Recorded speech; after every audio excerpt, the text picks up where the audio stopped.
Down there? Fancy lending a hand? Oh my.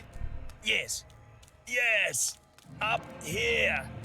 Are you going to help me down? That is something I'd be happy to share with you. Once I am no longer hanging upside down like an animal. No offense to bats, sloths, and monkeys, of course. Wonderful. Wonderful. Simply untangle my foot, and I shall gracefully drop to the floor below. Just let me count down first. On 1, 3, 2, 1. No! As far as holidays go, that was not to my liking. I don't see myself hanging from another sign anytime soon. A pleasure to meet you. I am Arthur Mountbatten. And what do I call my one and only savior? How odd. Did you pick that one yourself?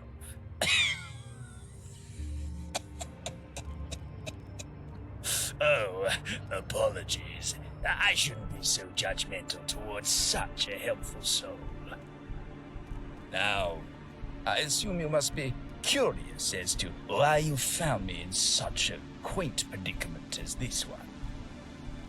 You see, I am a tithe collector for the government in Westminster. It is a title and a position that was foisted upon me against my will.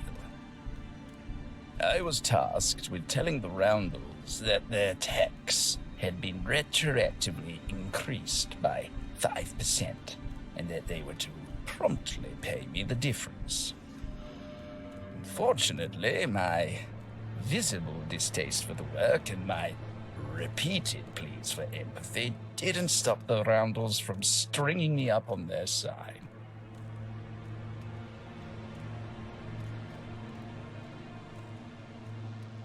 I hold no grudges.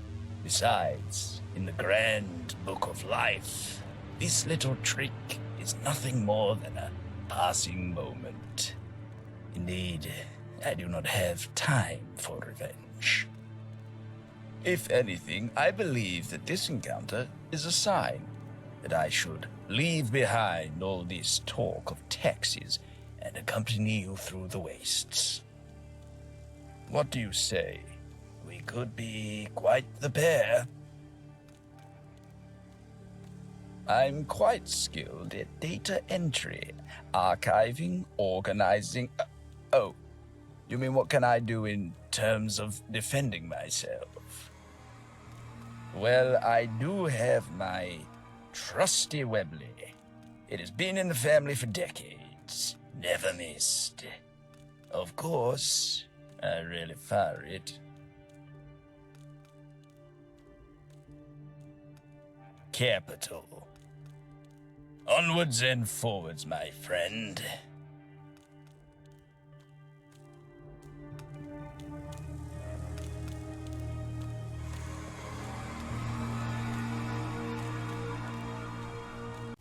I believe I just saw a massive cobweb. I would like to leave now.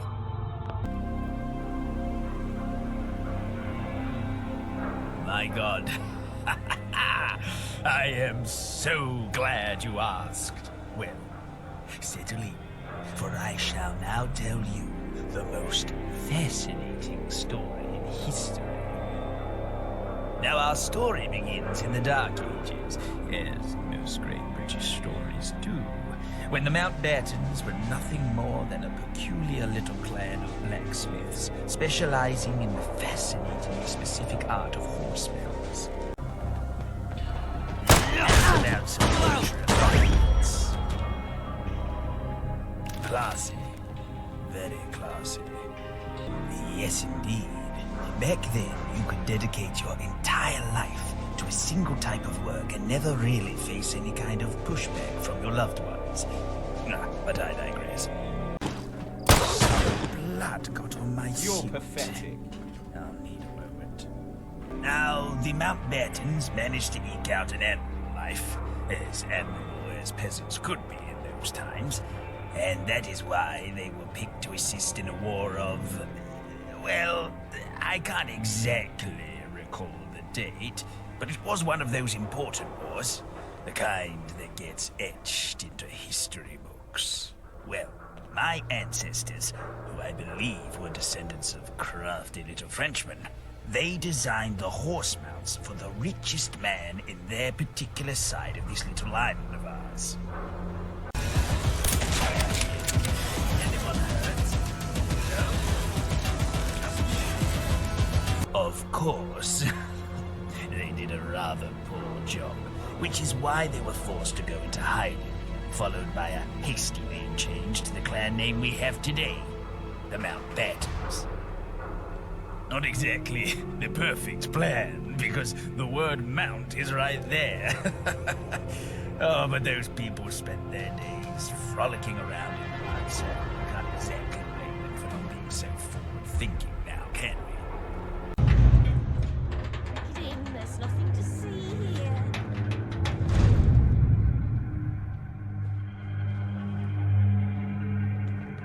Corruption surrounds us, Wayfarer. Fortify your soul.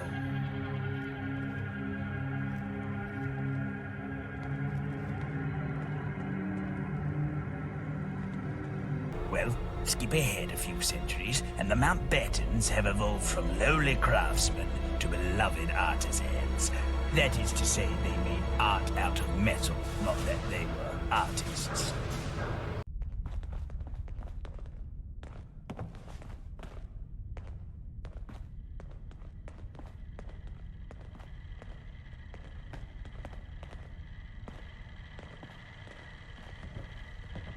This place is perfect for a brief respite. And we all need our beauty sleep. God knows my family would not approve of anyone going into the arts. The only difference between a beggar and an artist is that a beggar doesn't make you pay to watch him panhandle.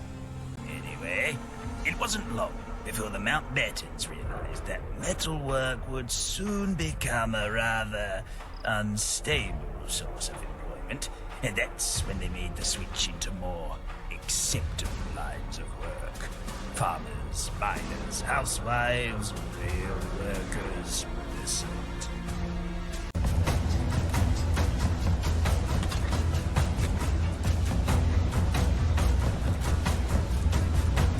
I know you pride yourself in good compliments, and that is proper rubbish.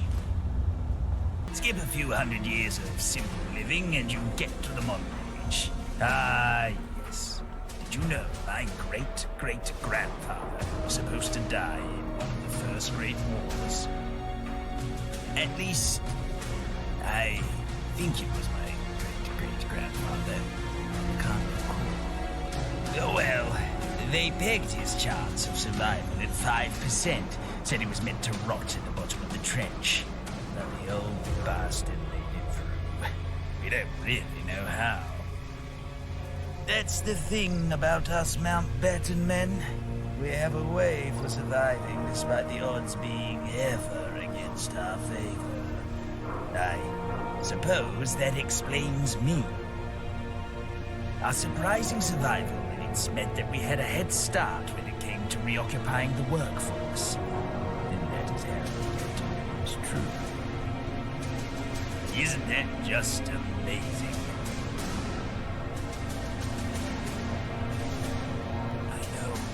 I'm flabbergasted as well, and it's my personal history.